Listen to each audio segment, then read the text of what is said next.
Hello everyone, welcome to my channel. तो आज हम बात करेंगे फैंटास्टिक फोर के ट्रेलर के बारे में। तो कुछ घंटों पहले ही फैंटास्टिक फोर का ट्रेलर रिलीज हुआ और इसको देखने के बाद मैं सिर्फ एक ही बात कहूंगा कि ट्रेलर अच्छा था। जितना उनको दिखाना चाहिए था उन्होंने इतना ही दिखाया, कुछ ज्यादा रिवील नहीं करा। और जैसे captain America brave new world में उन्होंने रेड हल्क को रिवील ही कर दिया था ट्रेलर के अंदर, वैसा उन लोगों ने यहाँ पे नहीं किया है। इंस्टेड उन्होंने गैलेक्टस की जो लुक है उसको छुपाए रखा है, बस उसकी परछाई, उसके जो पैर है वही चीजें दिखाई है, ताकि जो क्यूरियोसिटीज है व्यूवर्स की, सिनेमा गोवर्स की, वो बनी रहे। तो ओवरऑल मैं बात करूं तो ट्रेलर मुझे अच्छा लगा। इसमें जो स्टोरी है वो एक अल्टरनेट यूनिवर्स की बताई जा रही है, क्योंकि जो ट्रेलर में हमको दिखाया गया है जो दुनिया है वो एक 1960s के आजू बाजू की कुछ दुनिया है वो दिखाई गई है। मतलब कि पूरा रेट्रो लुक है, जो गाड़ियां हैं, जो लोगों के पहनावे हैं, कॉस्ट्यूम्स, जिस तरीके से लोग वहाँ पे रह रहे हैं, जो बिल्डिंग्स का जो स्ट्रक्चर है,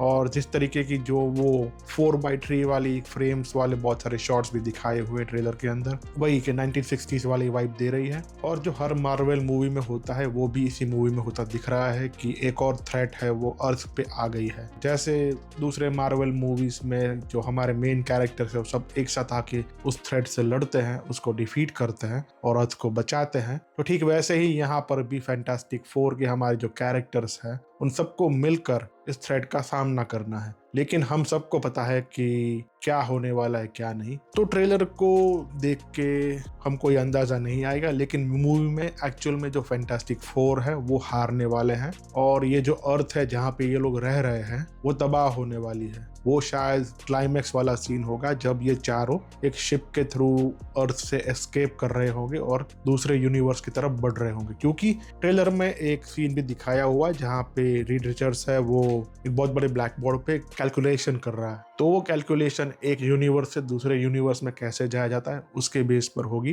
क्योंकि बहुत सारी जो ड्राइंग्स है वो एक वर्म होल है, वहां से दूसरे वर्म होल में कैसे जाना है ऐसा दिखाया हुआ है, जो कि इंटरस्टेलर में भी वो एक कॉन्सेप्ट था कि कैसे वो दूसरे यूनिवर्स में पहुंचते हैं जहाँ पे वो गार्गेंचुआ नामक ब्लैक होल था। तो यही होने वाला है कि ये मूवी में ये लोग स्ट्रगल करेंगे गैलेक्टस के अगेंस्ट, सिल्वर सर्फर के अगेंस्ट, ठीक है। उसको डिफीट नहीं कर पाएंगे क्योंकि गैलेक्टस कितनी बड़ी थ्रेट है वो सबको पता है, और पहले ही मूवी में उसको डिफीट कर देना उसका पर्पस सॉल्व नहीं करता, क्योंकि फ्यूचर में भी इन्होंने इनको कहीं पे लाना है ऐसा सोच कर रखा होगा। तो और डूम्स डे की भी प्रिपरेशन इनको करनी है, क्योंकि वहाँ पे भी ये बहुत सारे जो कैरेक्टर्स है डिफरेंट डिफरेंट यूनिवर्स या डिफरेंट मूवीज के, वो सभी इकट्ठे होंगे। तो उस सब चीज़ों को कनेक्ट करने के लिए इनकी ये जो अर्थ है इस यूनिवर्स की उसको डिस्ट्रॉय होना ज़रूरी है, ताकि फैंटास्टिक फोर्स है वो चारों एस्केप करके हमारी जो एक्चुअल यूनिवर्स है जहाँ पे एवेंजर्स का एंड गेम और इन्फिनिटी वॉर सब कुछ हुआ था, वहाँ पे जाके ये लोग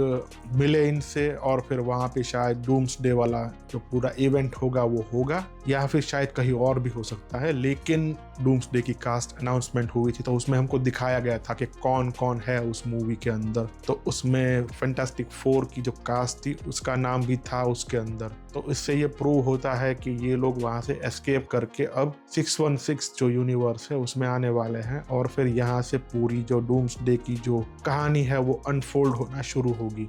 तो overall I am excited for the movie अच्छी होगी ऐसा लग रहा है, कि जिस तरीके से उन्होंने शूट करा है, जिस तरीके से सीन्स है, ट्रेलर है काफी प्रॉमिसिंग है, बैकग्राउंड स्कोर काफी प्रॉमिसिंग है। तो यही है मेरा रिव्यू इस ट्रेलर का। आप भी अपना जो ओपिनियन है वो कमेंट सेक्शन में लिख सकते हैं, और मेरे चैनल को सब्सक्राइब भी कर सकते हैं फ्यूचर के ऐसे और वीडियोस को देखने के लिए। तो चलिए मिलते हैं अगले वीडियो में। Tata bye bye.